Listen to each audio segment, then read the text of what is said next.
உண்மையாவே தேமுதிக தொண்டர்களை நிர்வாகிகளை பார்க்கும்போது கொஞ்சம் மன வருத்தமா தாங்க இருக்கு. ஏன் சொல்றேன்னா, அவங்க வந்து எப்படி இருந்த ஒரு கட்சின்றது நமக்கு எல்லாமே தெரியும். திரு விஜயகாந்த் அவர்கள் இருக்கும்போது அந்த கட்சி வந்து எந்த லெவல் வரையும் போச்சுன்றது நல்லாவே தெரியும். ஆனா அவரோட மறைவுக்கு அப்புறமா அந்த கட்சியோட எதிர்காலம் ரொம்ப ஒரு கேள்விக்குறியாவே இருக்கு. ஏன் சொல்றேன் அப்படின்னா, அதாவது ஒரு கட்சியை வந்து கூட்டணிக்கு கூப்பிடுவாங்க. அவங்களோட பலம் தெரிஞ்சுட்டு கூட்டணிக்கு கூப்பிடுவாங்க. அப்படி கூப்பிட்டப்போதான் தேமுதிக எதிர்கட்சியா உட்கார முடிஞ்சது. ஏன்னா அப்போ பலத்தை ரொம்ப அருமையா கணிச்சு அந்த ஒரு கூட்டணிக்கு அவங்க இது பண்ணாங்க, கூட்டினாங்க.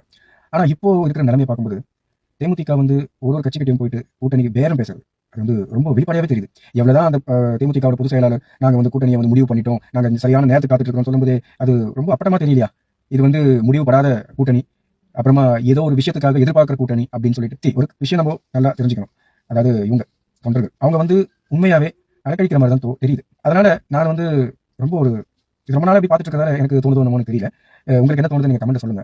இவங்க இப்படி கஷ்டப்படுறதுக்கு ஒரு நல்ல கட்சியை பார்த்து கூட்டணிக்கு போலாமே. அதாவது ஒரு பொது வாழ்க்கையில வந்தா எதுக்கு பொது வாழ்க்கையில வருது? பொது வாழ்க்கையில வரது மக்களுக்கு சேவை பண்றதுக்காக தான். அப்ப மக்களுக்கு எந்த கட்சி சேவை செய்யுது அப்படின்னு சொல்லிட்டு பாரபட்சம் பார்க்காம அந்த கட்சியோட சேர்ந்து பயணிக்கிறது கரெக்ட். இப்போ ஜெயிக்கிற கட்சி மக்களை சுத்தமா கவனிக்காத ஒரு கட்சியா இருந்துட்டு அந்த கட்சியில போயிட்டு நான் கூட்டணி வைப்பேன் அப்படின்னு சொல்லிட்டு நிக்கிறதுல வந்து எந்த தர்மமும் இல்லையே. இது என்னோட ஒரு தனிப்பட்ட கருத்து தான். இந்த கருத்து உங்களுக்கு எப்படி தோணுதுன்றதை கமெண்ட்ல சொல்லுங்க. நோ அஃபென்ஸ், ஜஸ்ட் இது பார்த்துட்டு இருக்கோம், இதெல்லாம் நியூஸ்ல பாக்குறோம், டெய்லி பாக்குறோம். இப்படி இருந்த ஒரு கட்சி இப்போ இந்த மாதிரி ஒரு நிலைமையில தள்ளப்பட்டதை பார்க்கும்போது கொஞ்சம் மன வருத்தமாக இருக்கு. அப்புறம் நம்ம தாவிக்காக சப்போர்ட் பண்ணுங்க. நம்ம சின்னம் விசில் சின்னம்.